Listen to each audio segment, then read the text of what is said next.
What's in that is water brewed with cinnamon, cardamom, and cloves. In the West Indies, no one drinks simple water in a tea bag. We always jack up our tea, and we make it as healthy as possible and as tasty as possible.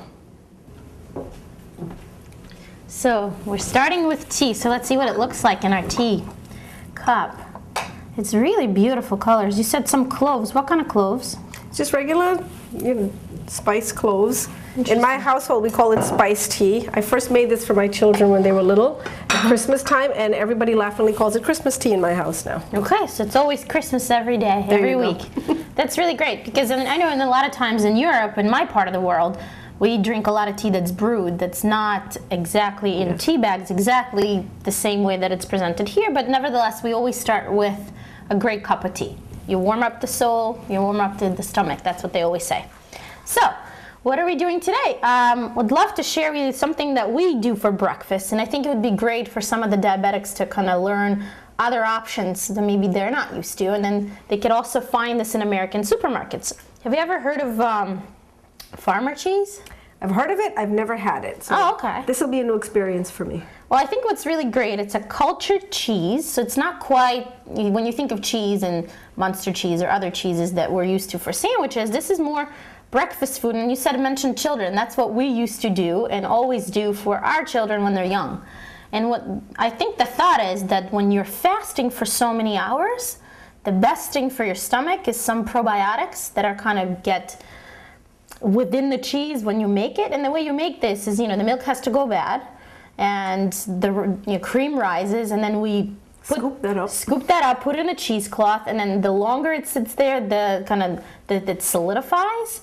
And this is what it's presented later. So it's not quite sour, it's not quite sweet, it's kind of in between. And definitely not smelling like Munster cheese. No, not Munster cheese. So the way, and I think what's great, and we're going to talk about carb counting maybe in the future episodes, because it's really important for the patients to really understand that if they learn how to do that, then they can really do a better job managing their diabetes and maybe the spikes with the sugars. So what I would do, or Mom used to do, is you get this is the kind that comes in American supermarkets. And other places, you can buy it by pound, you can buy it by other ways.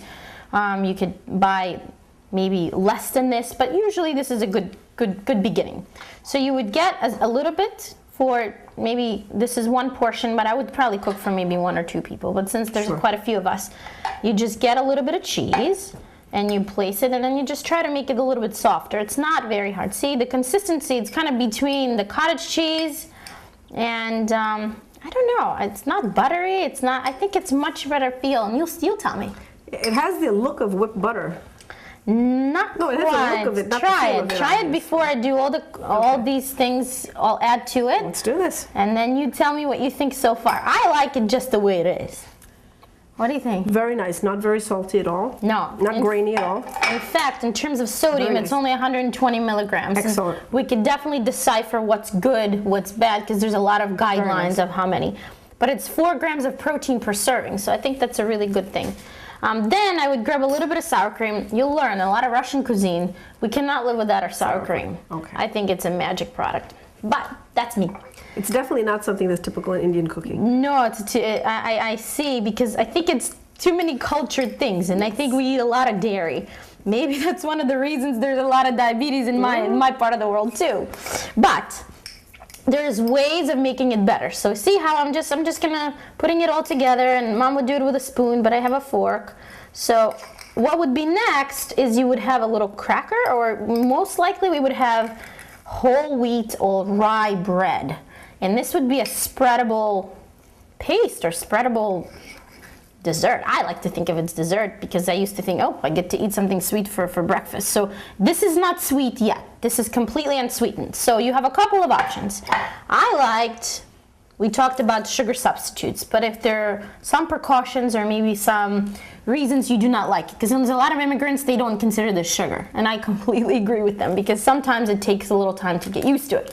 What are your thoughts on these sugar substitutes as a physician? What do you say to your patients? As a physician, I'm really not a big fan of them because honestly, a lot of them are just chemicals. That's just not natural for your body. And there's recent studies with aspartame that it says it can be carcinogenic in